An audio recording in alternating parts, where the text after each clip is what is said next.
Magandang araw, kabayan. I'm Charlie Briones of Imums Realty, licensed real estate broker of Montera Verde Subdivision. So ngayon, i-discuss ko sa inyo yung 5 advantages ng Montera Verde Subdivision. So number 1 is no need for pag-ibig. So dito po sa project namin, kahit wala kang pag-ibig or hindi mo masasubmit yung mga documents na nire-require ng pag-ibig, ay pwede ka pa rin makakuha dito sa Montera Verde. So napakadali pa ng requirements dito. For example is, ang mga requirements natin dito is 1 government ID and proof of income. Tapos birth certificate or marriage certificate and TIN number. So ganun lang kadali yung requirements natin. Unlike kung sa pag-ibig, medyo madami. So, kagaya nga nun, kung wala kang pag-ibig or may business ka, kumikita ka, pero wala kang mapakitang mga business permits, ITR, dito pwede pa rin yun.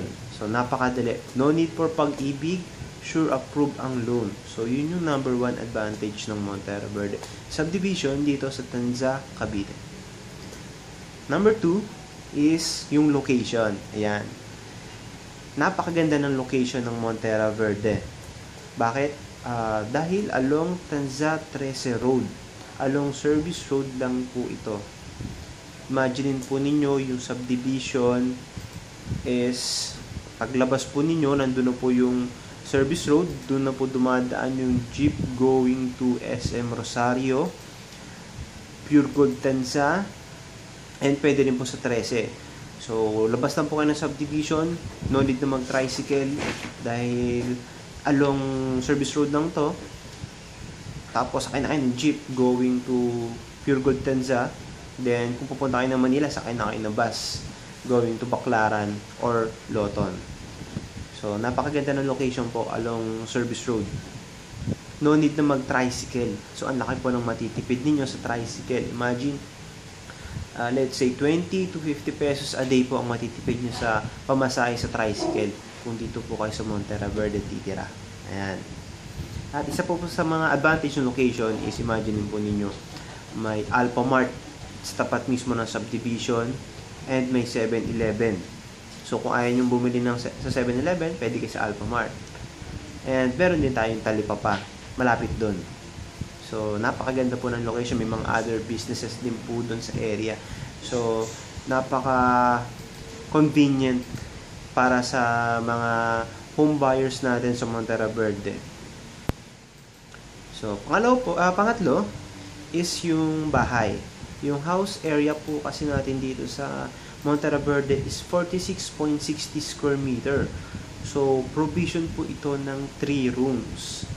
So, pwede po yung 2 rooms is 2 bedroom. And yung isa po is computer room or storage room. Or pwede rin po ninyong gawing bedroom din. Kasya naman po dun yung maliit na kama.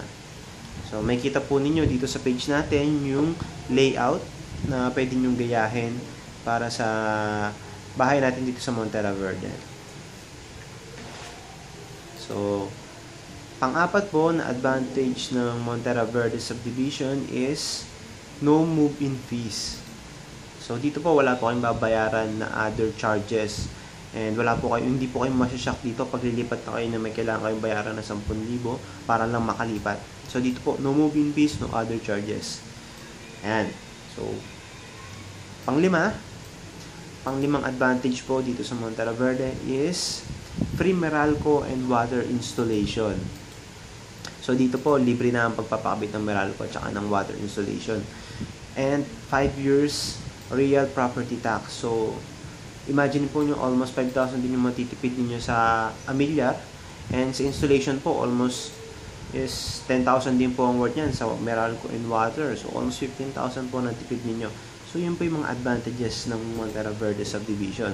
So, recap lang po tayo.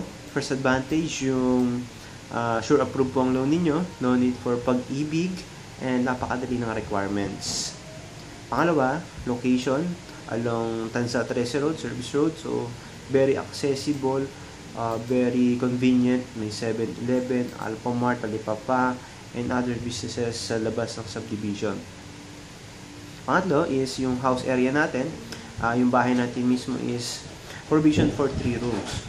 So, medyo malaki ang ating bahay. Kasi po ng 3 kwarto. And yung space natin sa living area, dining area, at saka sa kitchen is maluwag naman. So, kahit po 3 kids or 4 kids, pwede po sa bahay na to.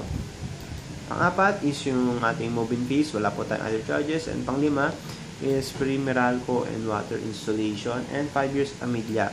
So, yun po yung 5 advantages kung bakit kung bakit dapat ito ay kumuha sa Montera Verde Subdivision. Ayan. So, muli po, I'm Charlie Briones from Amoms Realty.